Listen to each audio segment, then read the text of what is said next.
We are into day two of the four critical principles for self worth transformation. In this lesson, we're going to be looking at the energetic factor, really getting into some energetics here. Before diving too far into that, I would just like to mention a little bit more about integration. Integration really is the key to transformation. Finding something that you find will be a skill set or some type of ability that you could develop will be what brings you to another level of life.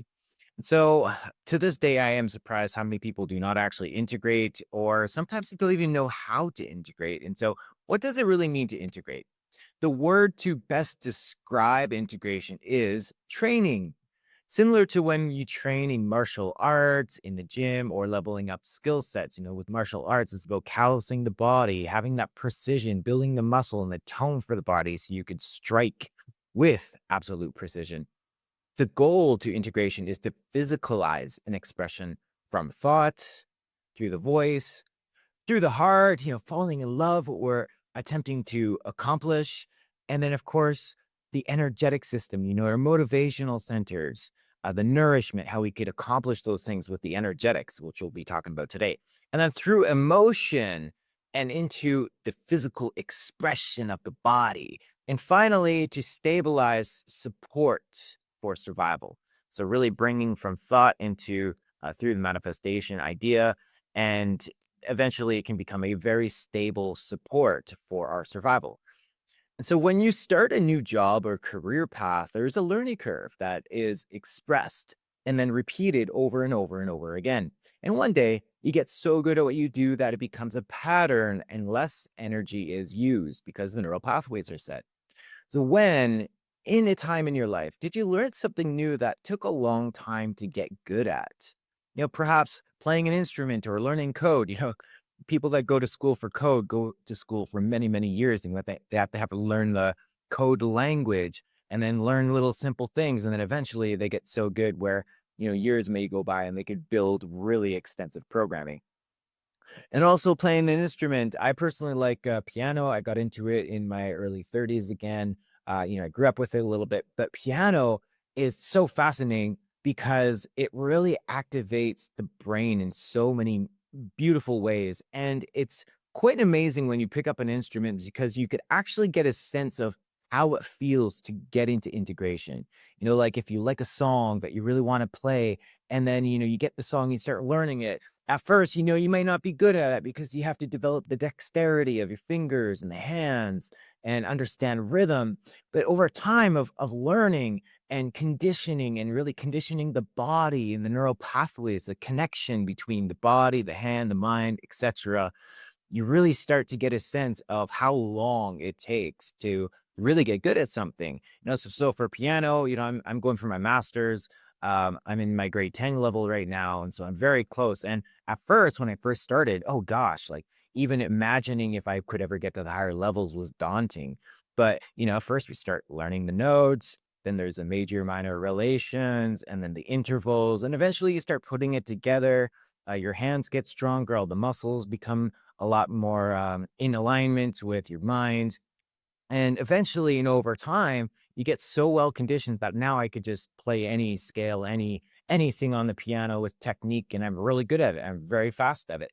And so it takes time to integrate. And thinking about this type of integration placed on the idea of, what we just learned from perspective, asking as many questions as you can, developing the ability of changing perspective on a dime instantly, having it so well conditioned in the mind that it's just habitualized. It's just the first thing you do. You don't even have to think about it. You just start asking questions, getting different perspectives, putting it all together, etc. So, yeah, integration brings conditioning. If we just read something once or twice, our brain compartmentalizes information, into short-term memory and long-term memory forms.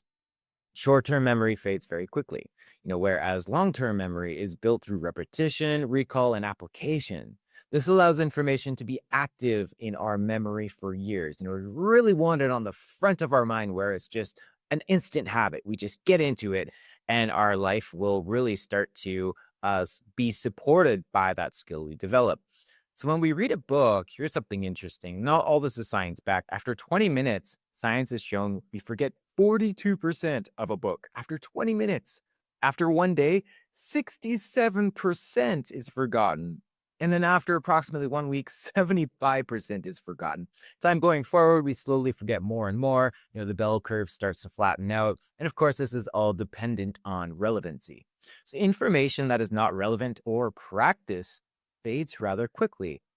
Then when we come across the information again later on in life, we say, "Oh, I already know that." Right? I know this because I've been through it so many times, and things were just right in front of me. And finally, integration really helped me to transform in many ways. So this I already know that will keep us stuck. There's always so much more to know. Going way deeper, and a lot of the information is surface mentally on the surface of our consciousness.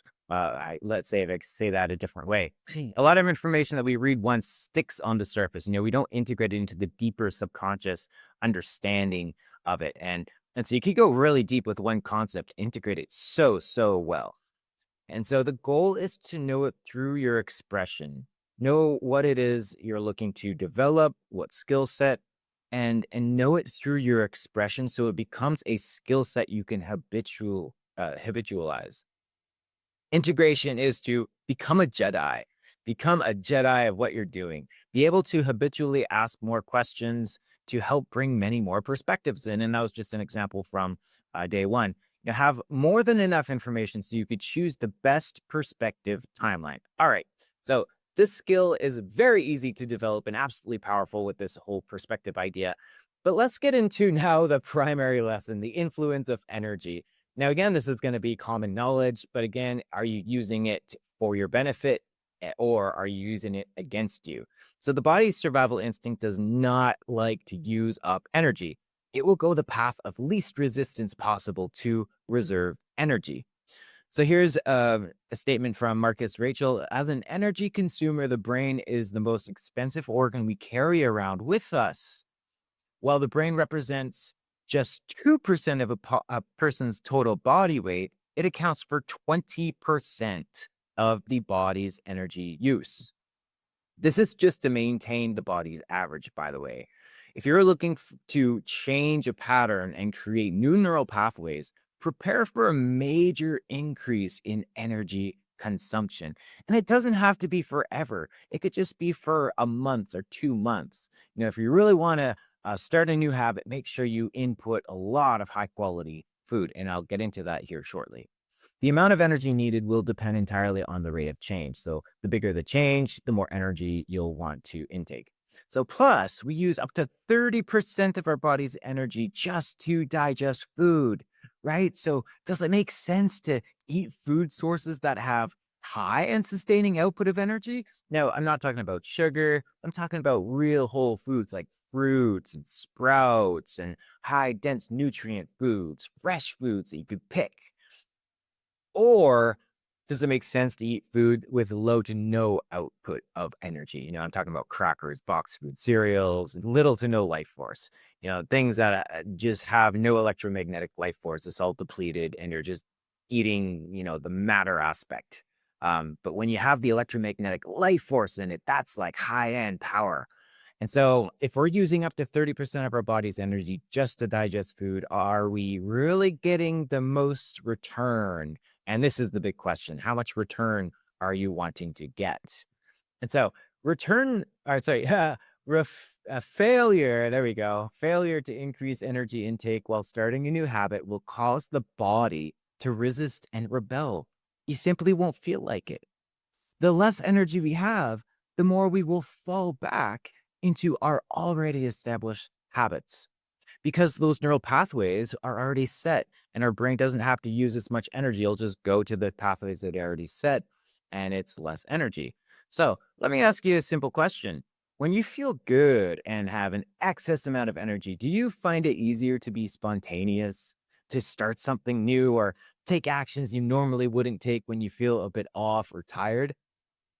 And so there's a big comparison between the difference of excess energy and lack of energy. It's quite fascinating how our life can change just by increasing energy. And then of course the difference between a clean and detox body versus a toxified or polluted body. Now, I used to think, oh, whatever, detox, people are out into different types of diets and detoxes and cleanses. Like, I don't care, I'm just going to go about my day. And eventually I got so sluggish and tired. I'm like, oh, what's going on? And someone said, okay, yeah, your body is probably just really detox from all the pollution and toxins and foods. And so I decided to listen, and I went on a cleanse, a really nice detox. And oh my God, what a difference. It felt like I reversed 5 years of my age in literally like 2 months. It was just so insane. So I love cleanses. So we want excessive energy, life force foods. Now, what I'm talking about is foods that have the highest output of life force energy, the electromagnetism, the electricity in the food, the living, vibrating foods and the cells of the food. So, sprouts, I love sprouts. People that know me, I'm huge on sprouts. I usually sometimes have multiple jars, like massive wide mouth mason jar full of sprouts, and I just do it in the jar. Super easy to do. Cacao, I love cacao. I love chocolate. And cacao, I mean, as you can see from the picture, this picture is curly in photography. So it actually can take a picture of the electromagnetism, the electricity of what's coming from the food. It's a really, really fascinating camera. They could actually take pictures of people and get the electromagnetic aura field. And so it's really, really neat. But as you could see, there's quite a comparison, organic versus conventional, cooked versus raw. And so it's quite fascinating. So we want high vibrational foods, high life force foods. You'll get way more rate of return in your energy, using 30% of your body to digest food. Now, you could intake the smaller the food with the higher amount of energy output, you're really just going to level up yourself in so many ways. So, high vibrational foods, fresh greens and legumes, it's better if it's like picked super fresh. Activated nuts and seeds. What am I talking about when I say activated? Soaked in water, as most nuts and seeds are dormant otherwise. And plus, they sometimes have a toxic coating on the outside of the seed or nut. And then once you soak it, that coating actually dissolves and it becomes neutralized. Then there's sprouts, and not grass sprouts like alfalfa. I don't go for alfalfa anymore, as our stomachs are not truly designed to digest grass. Ideal is mung bean sprouts, lentil sprouts, radish sprouts, broccoli sprouts, sun shoots, etc. There's so many incredible sprouts out there. I love fennel sprouts as well, and it's high in protein, and it's just super good for you. And then, of course, healthy fats for the brain, because our brain uses a lot of fats for energy. So, like coconut oil, avocado, olives, fresh flaxseed, etc. Anything with ghee is another good one, or any type of butter for that matter. And then, of course, there's also sleep, rest, and this is surprisingly quite profound. So everything I'm going to list here, basically, I've gone through the experiment, and a lot of these I wrote off a long time ago. And then when I really wanted to dial in my energy, because I was working like uh, 2 to 3 jobs, and two of those jobs I didn't. One of those jobs I did not like. It was a full time. I hated it after a while, and I wanted to get out. I felt like I was stuck. I felt like I was stuck in this lifestyle, and I really, really needed the paychecks. And and so I was like, okay, well, the only way to get out of this is to work in my evenings and when I get home. And so I really dialed in my energy, and I was doing 17-hour days, and I was just like, it was like easy. It was easy for me. I just dialed in my energy so much where I just could do 16-hour days very easily, 17-hour days, and I got ahead in life. And then it felt like I could let go of my full-time job, which I did. I let that go completely. But most of the time our biggest problem is if we're trying to change a career or get into a new pattern, start a business. There's tons of energy that is needed, but it feels like when we get home after a full-time job, it's just like, I don't feel like doing anything more. And that is what to dial in, how you can increase your energy. So everything here I've tested. And so, 7 to 8 hours of sleep is optimal. And I was really a huge component of meditation and naps. Now I'm more so in meditation. I wouldn't need naps anymore. But like 20 to 35 minutes, mid to late day, if you're beginning to slow down and lose momentum, it is really beneficial. And then to improve sleep at night, Here's some great practices. Practice full body relaxing to reduce wound up stress and tension. I do this before I go to bed. And so I lay on a hard surface, maybe on a yoga mat, and the bones are supporting you, so the muscles can relax. But if you're on a soft surface, then that softness is molding around your bones and your muscles are holding you up. So the muscles can't fully actually relax and release. And so full body relaxation before going to bed, it helps to really open up circulation and your body could do its magic at night. So, and also black out your room, zero light pollution, zero plug-in electronics, just no frequency at all in your bed. No light, no frequency, not even those small LED lights. Tape them off. Make sure it's a pitch black room. I've done this and it's amazing. And then turn off your phone or put your phone on airplane mode. This probably helped me improve my sleep by about 5 to 10%. The blackout rooms probably increased my sleep quality into like 15 to 20%. And then the Wi-Fi, surprisingly, I thought this was mumbo jumbo nonsense. I tried it out. I tested it out for a week. After 3 days, I noticed my sleeps dropped way deeper. Felt more nourished. I was waking up a lot more bright, cheerful, less tired. And so, having an automatic timer plug in for your Wi-Fi that shuts it off at night and then turns it back on during the day. So incredibly amazing. All of these things, they work. They really work. So our brain is 80% to 90% water. It conducts electrical signals through neurons, right? And so when we sleep, we need a very, very slow brainwave state. They call it delta, the rate of which our neurons are firing. High pitched frequencies close to our head have a small but noticeable effect with our sleep. Test it for a week. I noticed it after 3 days. I thought people were BSing me, but I actually noticed it. And so the idea is, I read this study, and most of our Western society, most people cannot access the delta brainwave sleep, which is the deepest, most rejuvenating brainwave state that really gives us the most energy. Most people are in the lower theta, which is a higher step up from delta. And it's not actually like a really deep, deep, deep sleep. And so most people are waking up feeling a little bit tired or groggy because they're not actually able to get into that delta. So it's so critically important to be able to get into that delta. And with all of these tips and tricks, uh, I can probably guarantee you'll feel some deeper sleep take place. Obviously it's different for everyone, but yeah, if you follow this, I'm sure your energy levels are going to increase. So be sure to have enough energy. So when you're awake and aware, you have enough energy to continuously change towards a higher potential with ease. If you feel like you're running out of energy at any point, it will be easier for you to slip back into already established habits. And so thinking differently compared to your patterns takes brain power, energy. Changing perspectives take brain power. It is really a practice that gets easier with more practice, right? With transformation, it is necessary to have lots of extra energy. This here is, I guess you can say it's a hack. I mean, I wish it was just everybody knew this and they knew how to really change habits, but this is just one of the best things that I've come across because I tried all the tips and tricks, how to change habits, but I never had this dialed in. And I struggled because, yeah, I'd get home. It's like, oh, I just don't feel like I don't have the energy. And I would never start a new pattern because it's just like my brain, my body would just resist. Oh, too much energy is being used. Let's go back and reserve energy.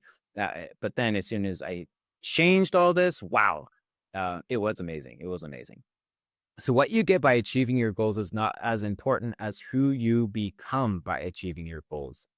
And how to do that, man, it's just energy. Energy, energy, energy, have way more energy, be more spontaneous, feel like you have a lot more excitement and you could just do things more.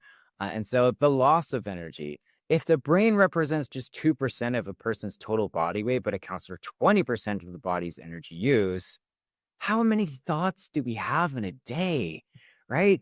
It is quite questionable. 6,000 to 50,000 thoughts per day, depending on a person. And how many thoughts are irrelevant thoughts? Like to really ask ourselves that, how many thoughts are irrelevant? Now, I'm not a neuroscientist. I can't tell you how much energy you'll use by cutting half your thoughts per day.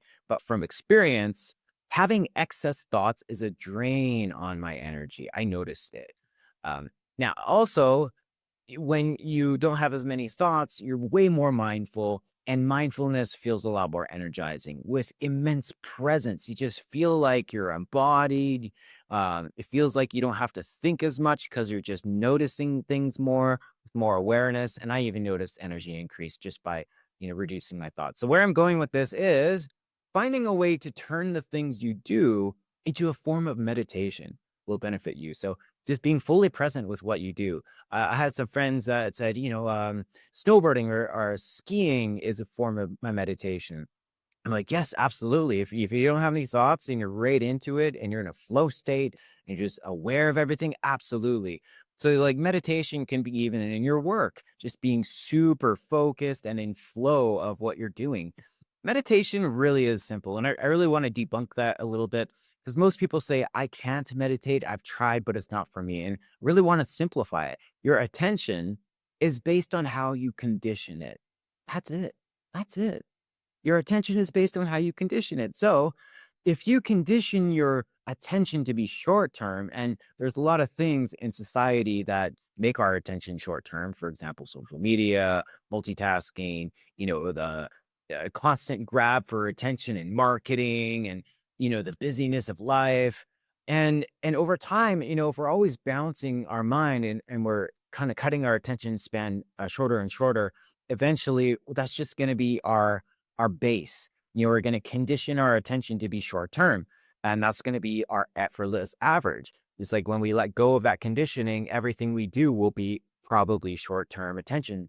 Um, but then if you condition your attention to be long term, your effortless average will be long term. So, for example, reading one book, 30 to 60 minutes, no distraction, just pure simple focus. Whenever your mind wanders, bringing it back in a very comfortable, calm way.